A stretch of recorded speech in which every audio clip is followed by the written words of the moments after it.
Urho, how are you today?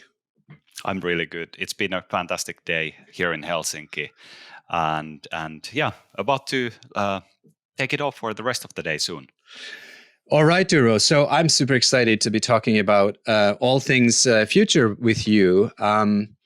You are now working for Varjo, but your background includes working for very large software and hardware companies, including Microsoft, I believe, and definitely Nokia.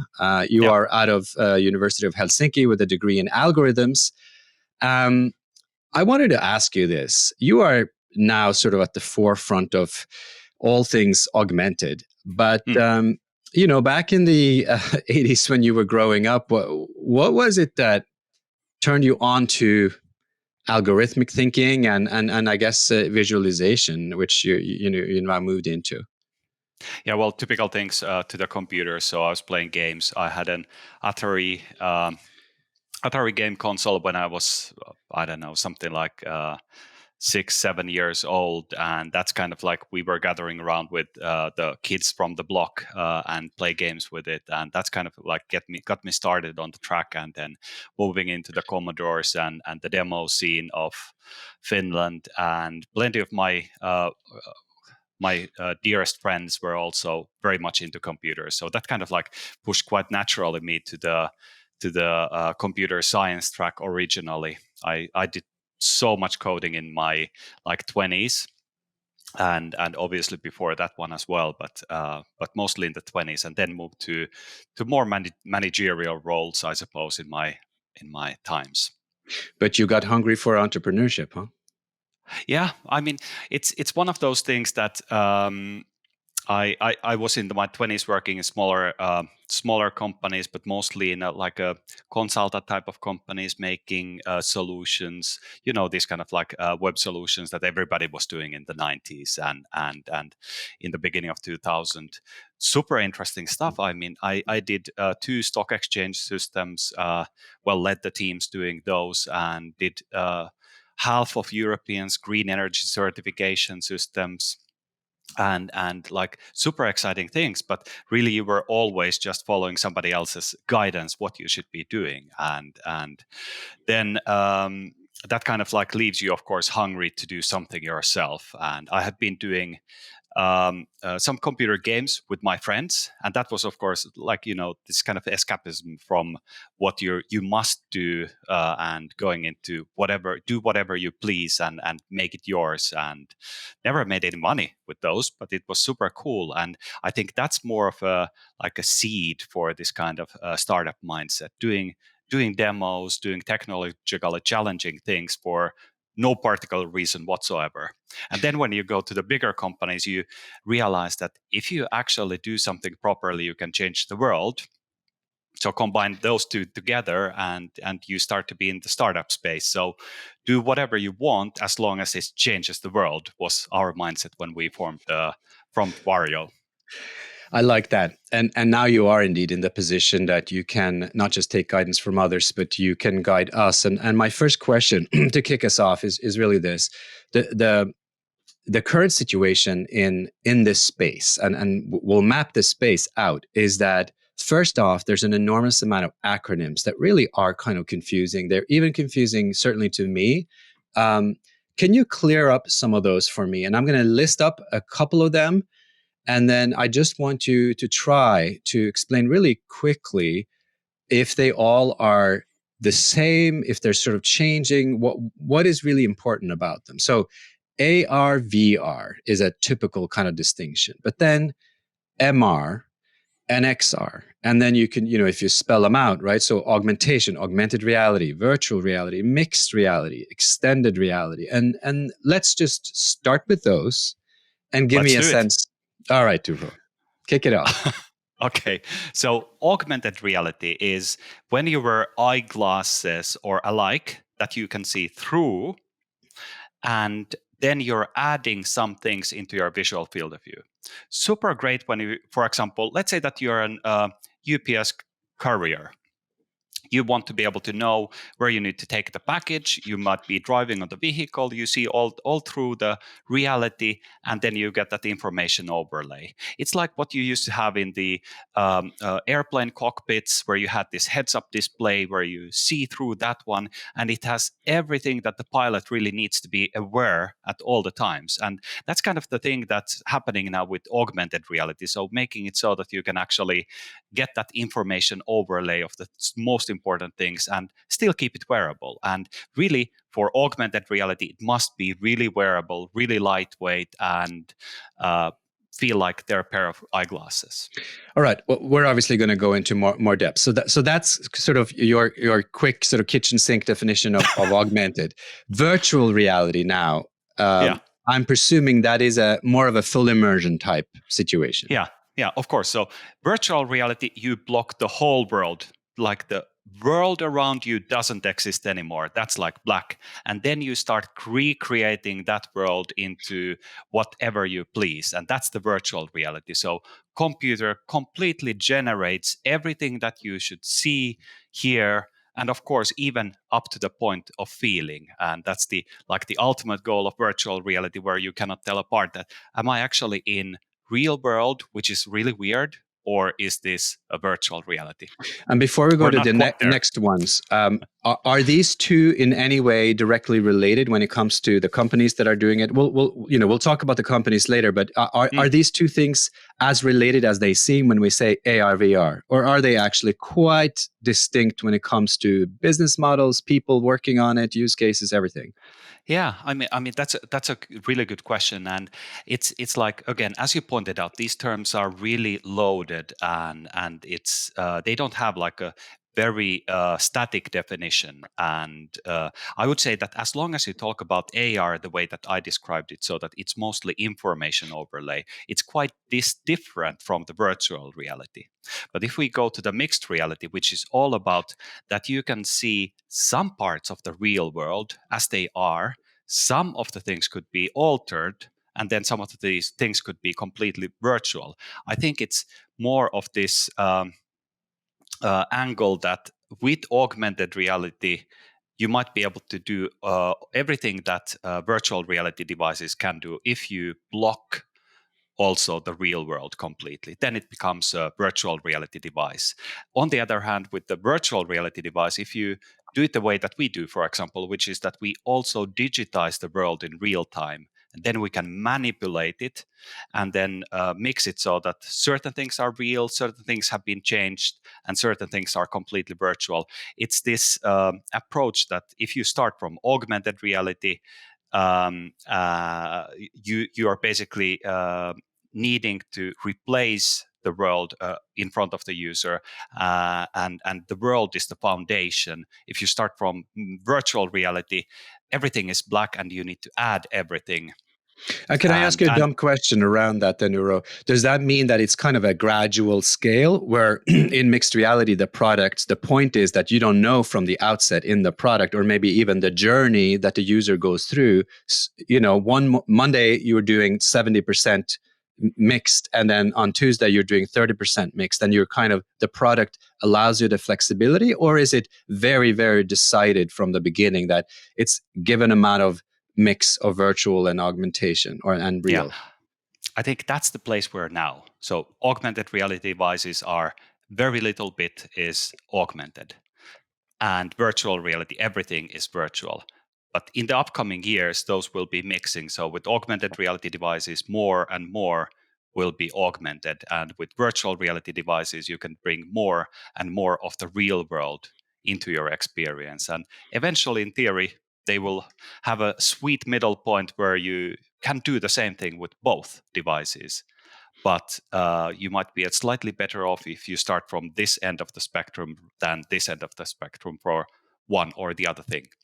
All right, so let's just get done with this. Extended reality, is that distinct from mixed? I don't quite understand how that could be so different from mixed. I mean, extended meaning it's better than what? Than real life?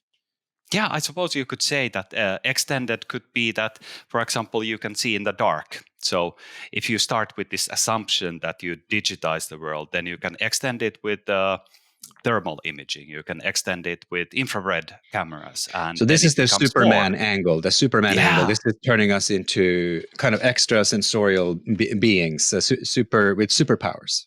absolutely. And then maybe AI analyzes everything for you. And when you look at the um, sandbox, you can tell that there are 52 million grains of sand in here, or Right, whatever. which would be difficult to count.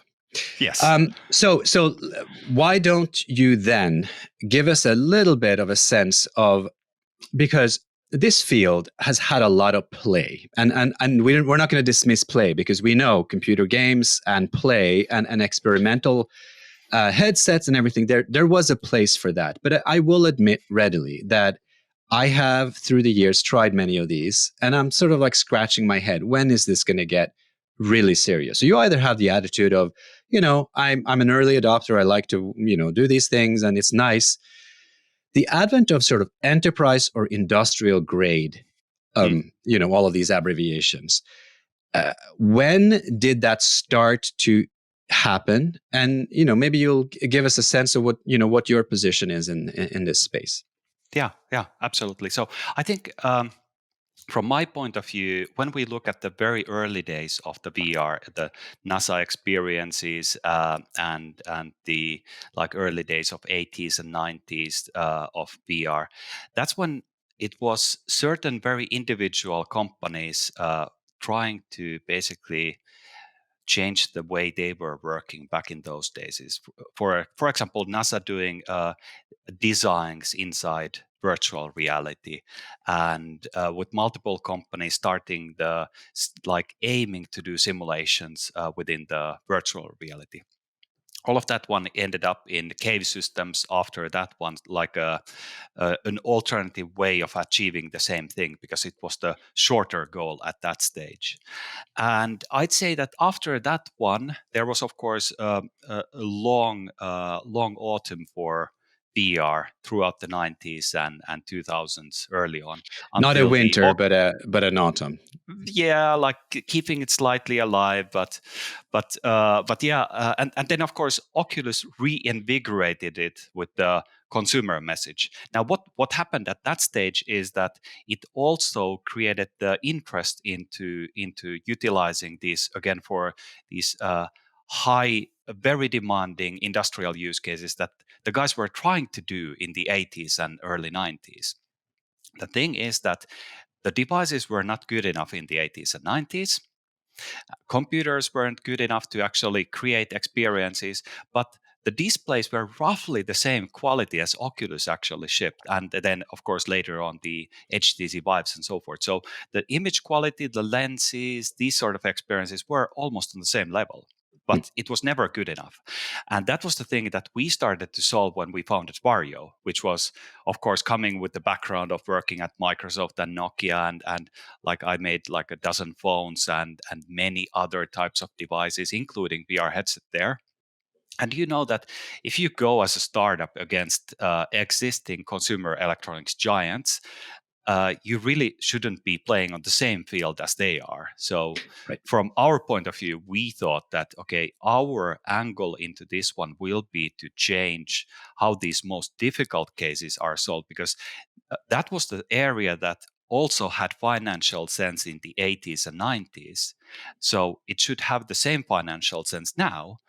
Then we started touring the companies, understanding their challenges, understanding the potential, and it's unbelievable when you do VR in the quality level that it needs to be, which is at the human eye resolution. It doesn't need to get any better than that. So if you can simulate everything that you see with the same accuracy in real world, then you can change the way that people do training. You don't need any more expensive equipment. You just put the glasses on and you start training, because that way you're training to the real world, which is will always have the same fidelity for everybody, and the same way, of course, for the design. And these were the two areas of the 80s and 90s that people were trying to tackle.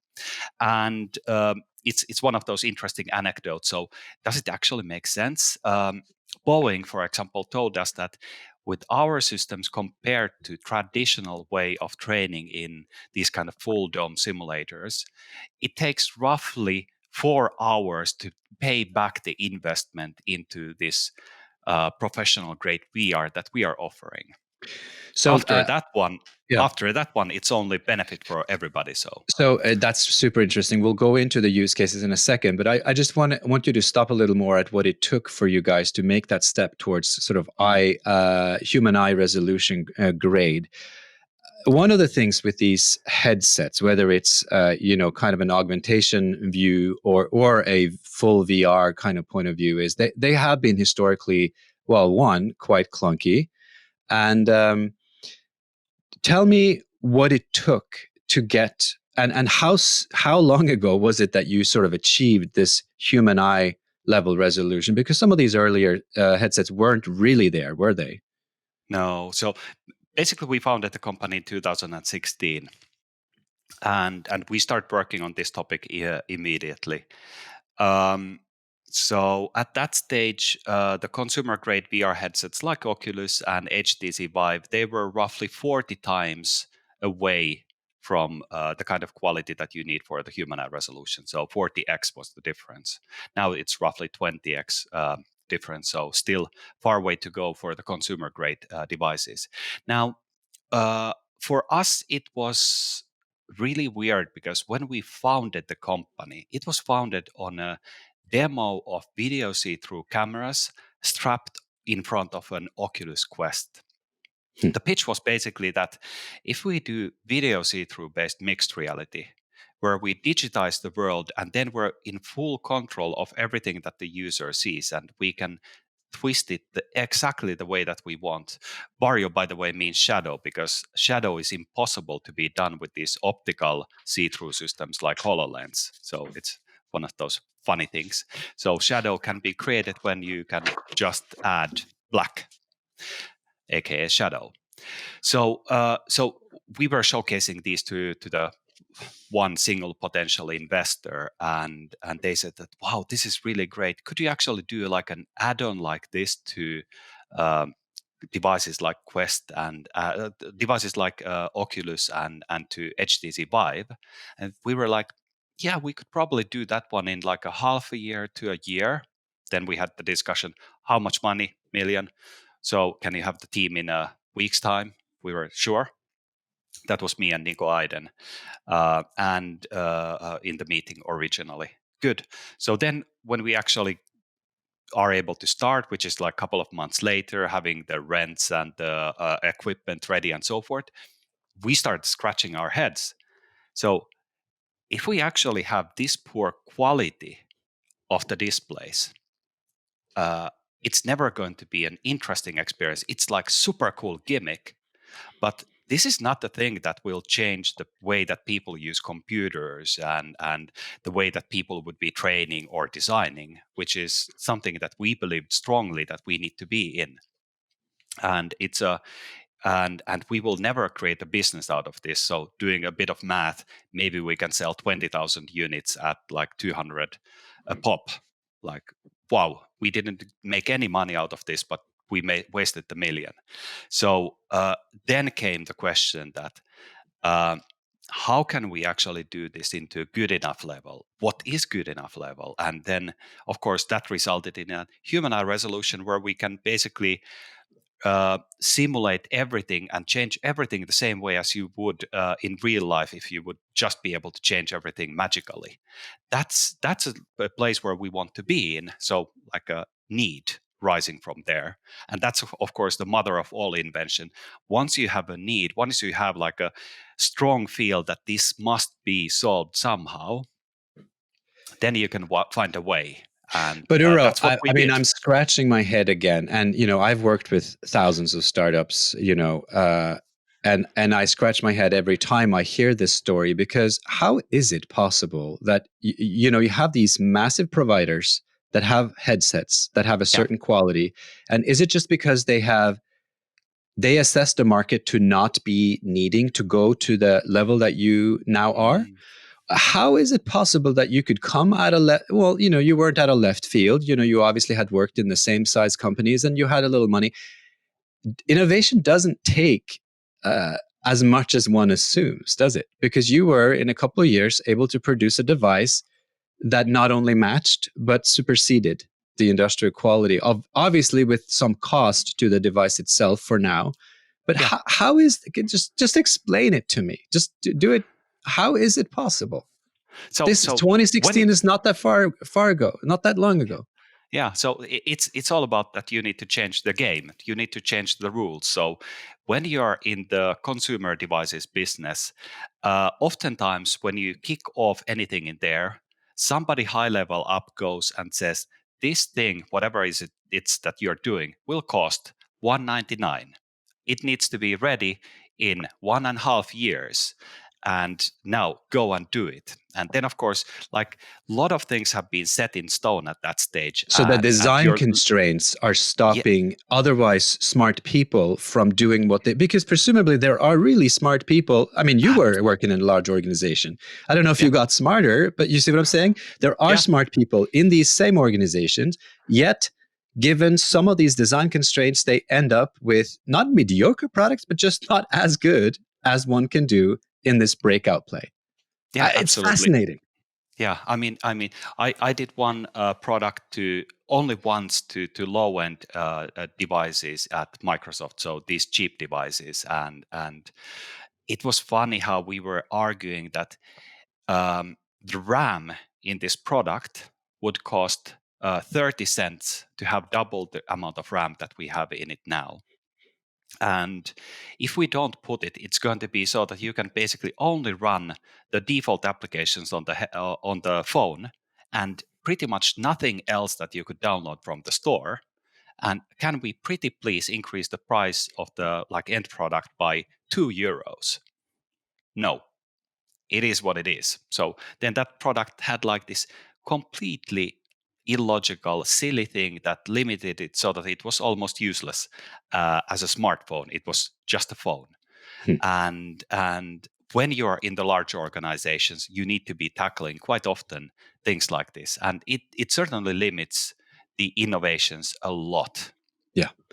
All right, let's jump into some of the use cases that you guys have right now in Vario, and we'll talk about some other companies as well. But what companies are using your headsets and your approaches right now? I mean, we in the prep, or you already actually talked about the automotive use case a little bit. Give us a Yeah. sense of how, I guess, two, Volvo or Audi, whichever you want to pick. How are they now using this technology? Yeah. So yeah, it's like almost all of the car companies are our customers at the moment, and the thing is that, for example, car design side, like many other industries, is um, one of the areas where everybody is following one paradigm at a time. So in there, everybody uses CATIA from Dassault to do the CAD models. Everybody uses Teamcenter from Siemens to integrate the models together and all the pieces of the car into one singular entity, and manage all that complexity of all of the pieces. And then they use Autodesk's VRED to do all of the visualizations from the very beginning of the car's concepting process, where you still start quite often with just drawing those first sketches on the paper, and then you do the first 3D models.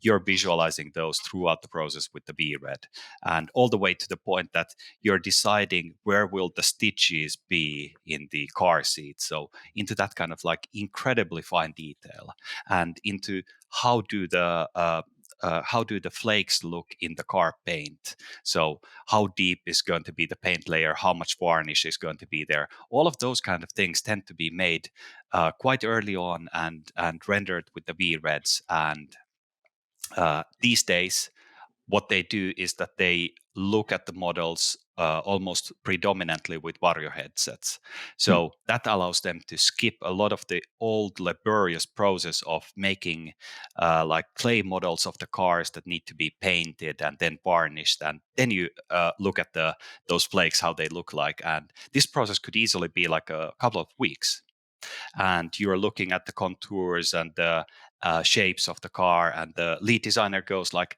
let's try to do something a bit more aggressive, so fine polish this one and do this and this and that, and suddenly again a couple of weeks passes and then you're reviewing again, costs a ton. Whereas with the VR processes, you're basically able to evaluate it instantly. And what has happened now with the COVID is that nobody's able to travel. So the car industry is very distributed area, and you have a lot of locality for the design process. So the same car will look different in the American market and in the European market and in Japan and Korea and so forth. They're always localized. So you have always local design teams making sure that it's optimized for each particular region. And of course, previously, what they did is that they were flying every month back to the HQ, do the design reviews, align the designs, and of course, not something that you really love, like going for a week away from your family and so forth. And again, the iteration cycle being really slow. Now, what they're doing with our headset is that they can have that perfect image quality when they do the internal reviews within the like a few designers of a car, and then also the HQ reviews are now happening. For example, Kia has completely switched from travel. They use our headsets at the HQ in Korea and in Germany. They are meeting every single week, aligning the decisions, designs, and they're seeing each other in the mixed reality around the car, able to have completely natural conversations. And how they put it is that it's actually easier to set up than a Zoom call, which is telling you something already. And I do see that this is also one of those areas where, again, the most demanding customers who have the most to gain are spearheading these technologies and really enabling all of the ecosystem to grow and solve difficult problems like this. And what's happening next is that it scales to everybody. Just like these video calls, used to be a luxury like 15 years ago, and now we're all doing that one. It's the same thing happening with the VR technologies, with the mixed reality technologies. These spearheading companies developing the process, making it easy to use, and then once it's good enough, then it scales. And I think we start to be like within a few years that we start seeing those scaling steps, not only happening in the consumer side, but also in the professional domain.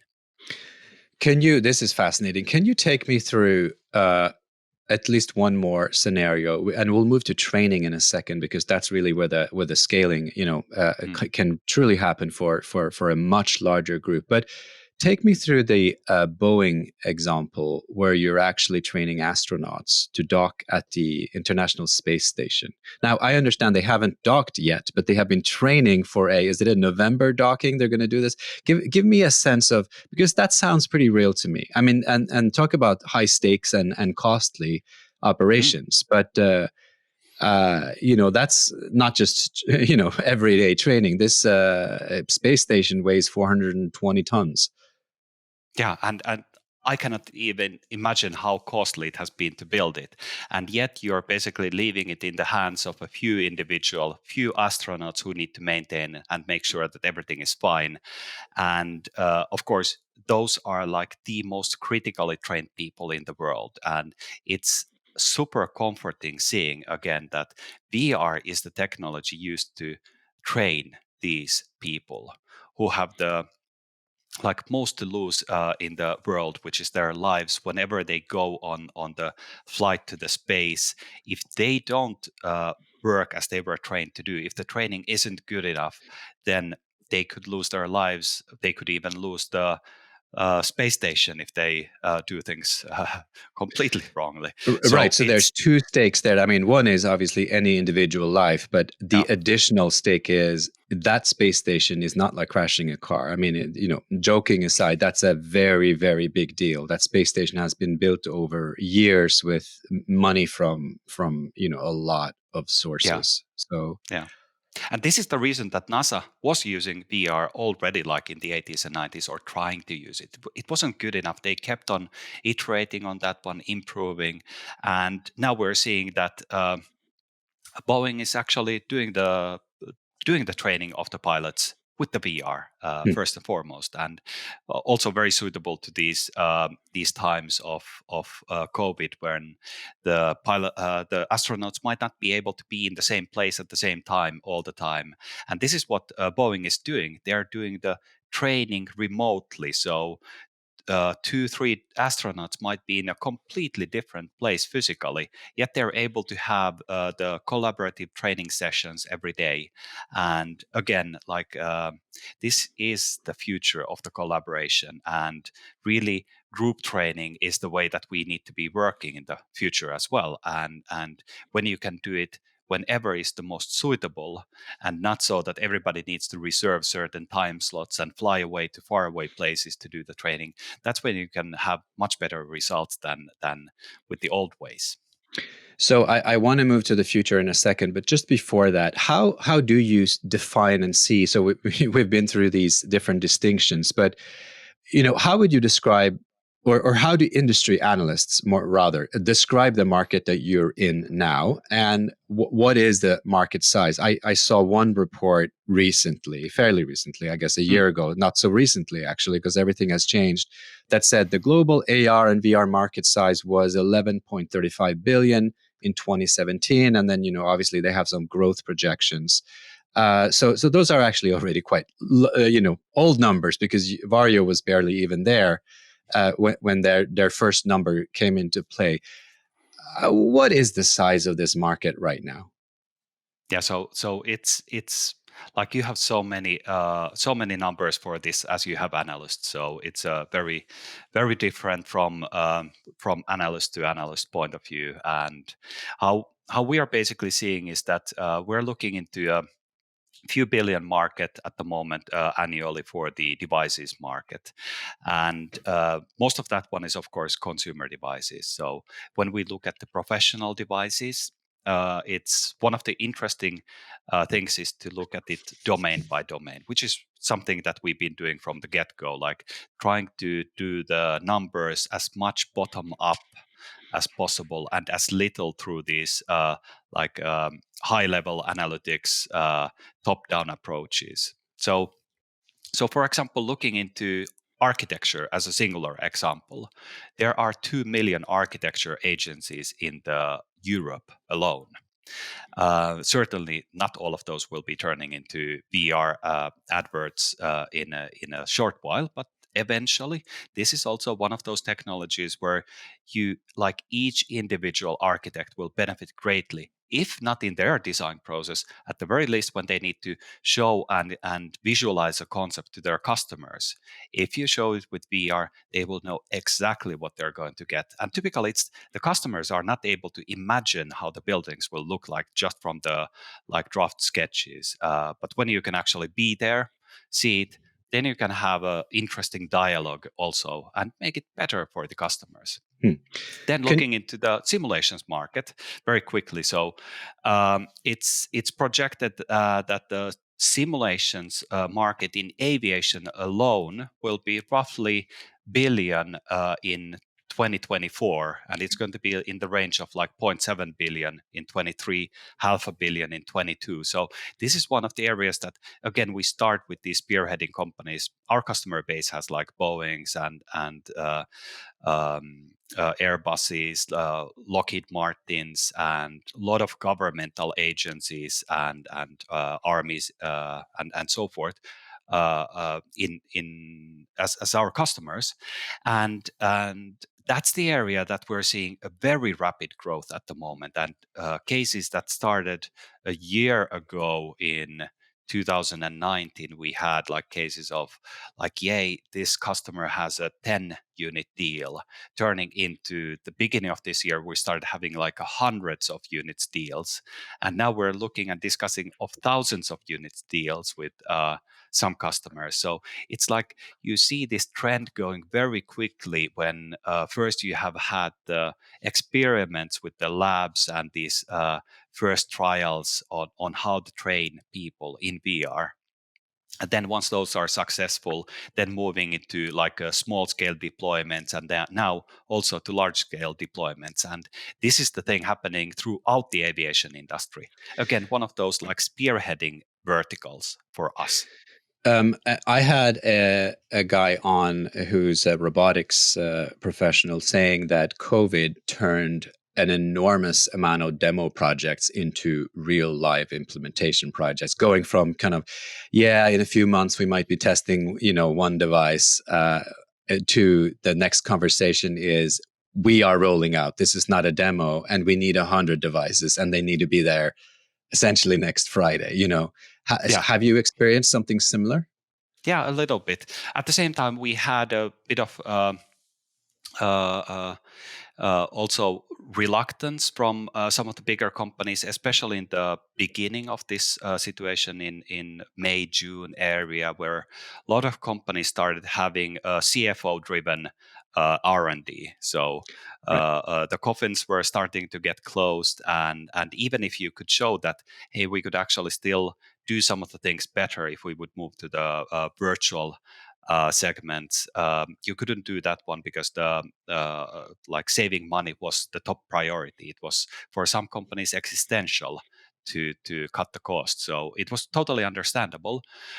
Yet, for example, in the defense sector, when the world gets more difficult, all of the budgets only grow. So it Hmm. has been one of those highlights for us throughout the year.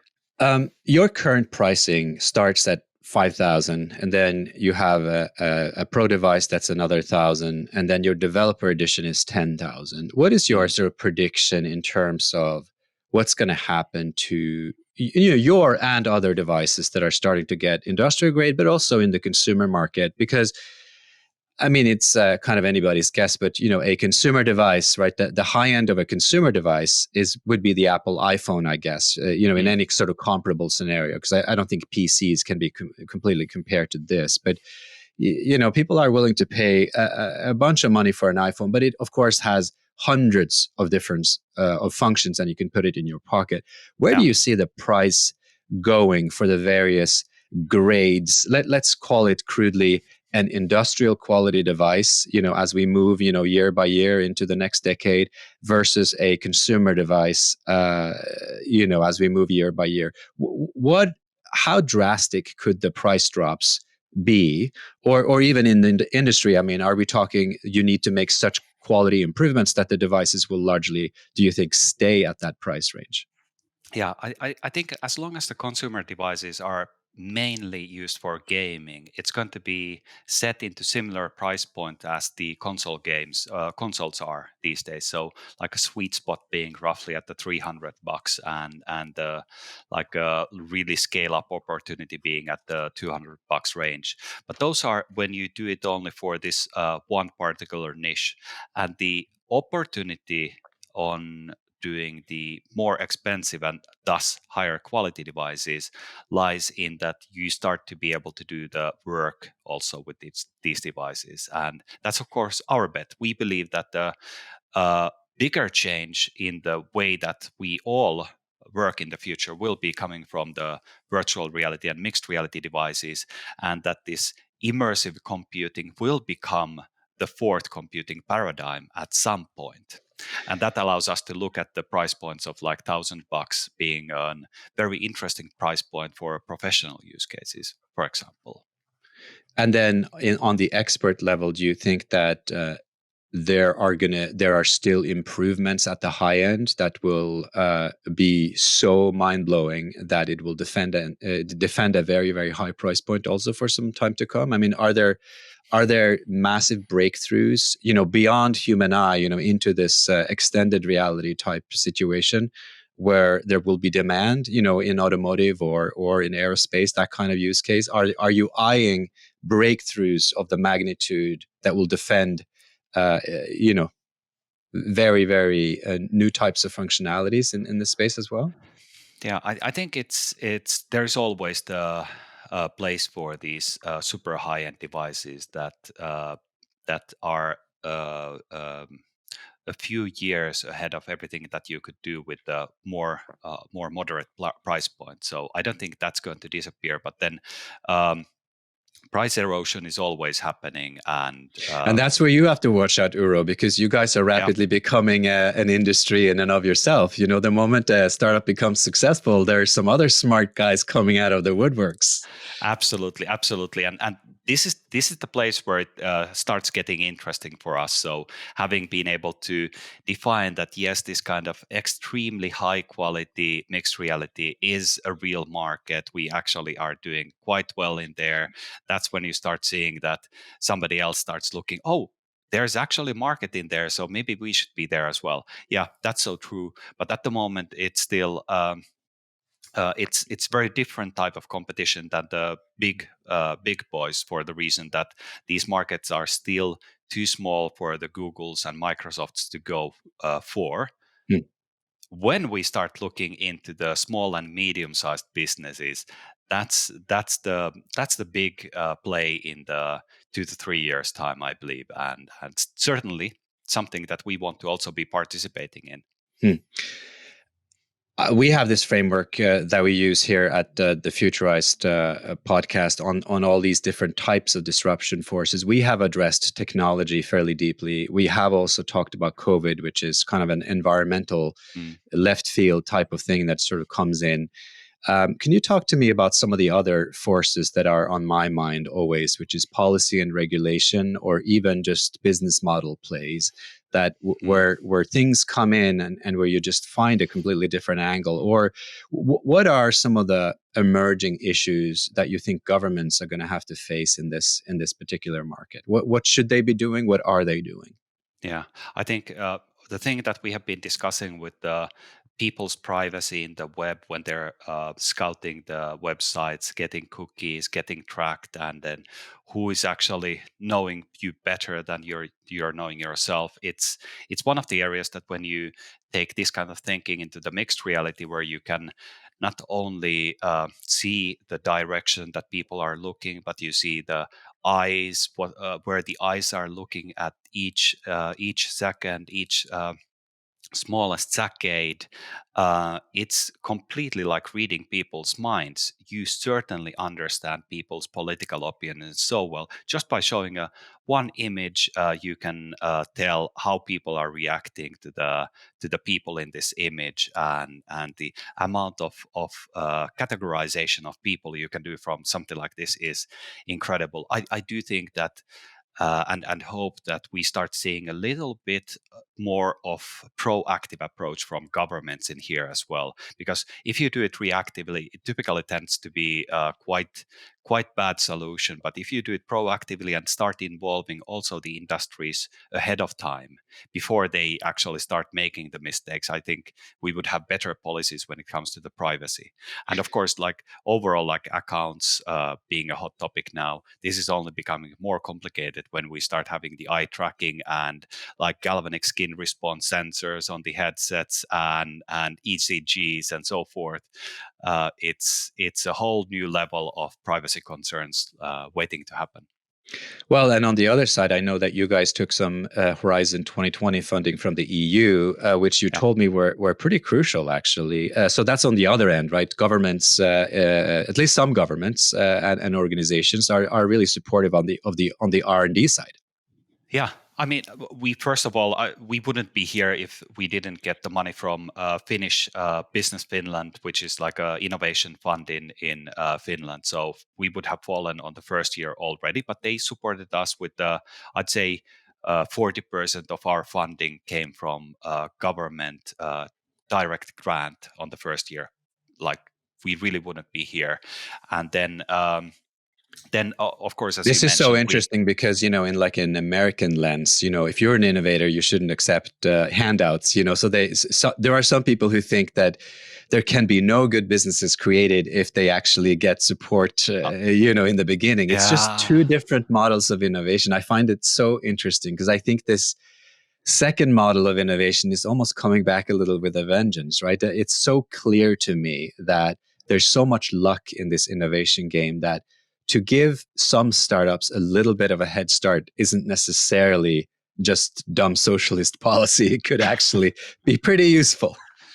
Yeah, it's nice. It's basically that the way that these things are done in Finland is that that this Business Finland organization, they don't give money unless you have been if you haven't been gotten in investment. So you might be able to get some like a preparation grant or something like super small. But if you want to apply for any kind of bigger funding as a startup, you need to get first an investment, Yeah, it's a and match then funding. Yeah. yeah, exactly, and that's a good model. It's kind of saying that we are respecting that you guys do it in Finland. You're paying taxes anyway, so we will recover this money anyway. And our way of kind of like wanting to keep you in Finland, respecting you, is to support you on this journey and support the investors as well. So it allows you to have a little bit smaller dilution and so forth. Uho, what is your perspective on this question? And I have talked to a lot of people who are so excited that Europe has produced, in fact, a growing number of unicorns. But on the other hand, the legacy and history, and I think the worry of a lot of country politicians, a lot of innovators as well, is that once a company becomes a certain size, unless it's a complete outlier, the temptation is just so incredible to sell the company to some large financial grouping or tech company, honestly, either in China or in the US. Hmm. How do you see? I mean, you don't have to address your individual case, but just in terms of what you see among your peers that are really starting to grow and could potentially become sort of juggernauts in their own emerging or indeed create new categories, is it getting easier to convince either governments or large capital sources domestically or within Europe that this is really possible? We can really keep this brand here. And do you see a value in it, or do you just think that innovation kind of goes where innovation goes, and you're not kind of thinking two thoughts about it? I think it's like very interesting question, and like I've seen so many times during the Nokia and Microsoft how the acquisitions of companies have basically gone down the drain. So when you're integrated into a bigger organization, so first of all you lose almost instantly uh, whatever kind of way of working you used to have. So you're integrated into the new way of doing things, and your culture is lost, and you don't have quite the grasp and the ability to control what's going to be happening in the future, and that tends to lead to people leaving the new company, and far too often that integration becoming troublesome. Mm, That's not to say that there aren't great examples on how that has been successful, and sometimes, for example, Supercell, which is one of the Finnish companies doing mobile games, and um, uh, being uh, being bought by SoftBank, keeping at that stage completely their independence, and later on being moved to a Chinese owner, again keeping the independence. Those are the great examples of these kind of acquisitions, but there there are much more of failures in this area, and mm, it's I don't know. It's one of those things that, as a startup founder, you're kind of thinking any of these kind of situations with a bit of scare. So, do you basically lose everything that was created as part of an acquisition? And it's certainly something that we have been thinking from the very get go of the company, that we want to be growing into an independent company and keeping it that way. mm. So. If you will, put your futurist hat on and talk to me about the end of this decade. So we've talked about a lot of fairly near-term things. I've gotten a more granular understanding of the path, and we've talked through the use cases, and they are amazing. But there are also some pitfalls along the way, and there are autumns and winters coming to every market for lots of different reasons. Where are we, in your best estimation, at the end of this decade? Come Yeah. when we round 2030 in the consumer and enterprise markets, are that's, I guess, when you think this training scenario really is going to have completely changed. Yeah, absolutely. So I think that stage, we are looking that the fourth computing paradigm has happened, and like using mixed reality technologies is an everyday activity. It doesn't replace the laptops that we use or the phones. Um, these paradigms tend to always live side by side. I still use command lines that we used to be using in the beginning of 80s as well. So the paradigms never completely replace each other. So that's going to be there. But it allows us to really also transform the way that we collaborate together. It's the telepresence of the future is so mind blowing. The ability to really teleport to a different place, experience ballets and operas, and really. Go to those fantastic wonders of the world at an instant. I think those kind of things are completely changing, like even middle school training for the kids, let alone these demanding training cases that we have been talking about today. Give And me a and I sense of what would happen to the way you and I have communicated right now. So what could be different? So right now, right? So I am on a pretty, crappy webcam because all the good webcams were sold out. I'm about to transition probably to my DSLR in the back, but I'm traveling, so I haven't really implemented it. But I'm eventually, as a transitional stage, I think I'm going to start using my DSLR as my webcam because I need a little bit of, of that quality image. But these are very tactical things, and I have increased my audio quality because of my podcast. So right now, because they were blowing leaves, I'm using a dynamic mic, but I have also other mics that are, richer. Mm, We are, of course, using a headset, which for me has actually transformed. It's actually just more relaxing because I hear perfect quality audio, and I am actually in a augmented situation, right? mm, Because I could choose to take this off and I would hear more. Anyway, yeah. what would happen at the end of the decade? What is it that we would be able to exchange? How would I be able to experience Vario? I mean, would it be much easier for you to kind of plug me into the factory floor? And I saw some of the clips, right? You sent me a Vimeo video. Would you Mm, be able to mix this in real time? Would I be using a headset? Would we actually be interacting using the headset as a default instead of absolutely. just being on the computer here? Absolutely. I mean, that's one of the things that when we do the full digitization of each other, you could actually be here in this room together with me, or more likely, I would actually be there in the studio with you because Right. you are then Yeah. in control. Then we would be fully able to have the eye contact while we speak, which is one of the things that we completely lose in these days We of do. Zoom type Yeah, of that's calls. really annoying. And I don't know where to look. I'm trying to look at you, but there's a camera and they're not the same. Yeah, it's yeah, difficult. exactly. And these are the things that will definitely make it much more personal than ever. And I've been now doing a little bit of alt space recently, and just had a chat with one of my friends who did a presentation in alt space to a Finnish audience, and we are like the most introvert people on the planet. So it's like one of those running jokes. So what's an extrovert in Finland? And that's a person who looks at the tips of their shoes. So that's the kind of level that we are acting. And he was saying that one magical thing happened. So after the presentation, where people had been looking at him, he had a contact with everybody. Uh, People came and actually talked to him. That had never happened in his life, and he's like a professional presenter, like in Finland. So that never happens. Nobody comes to talk to you.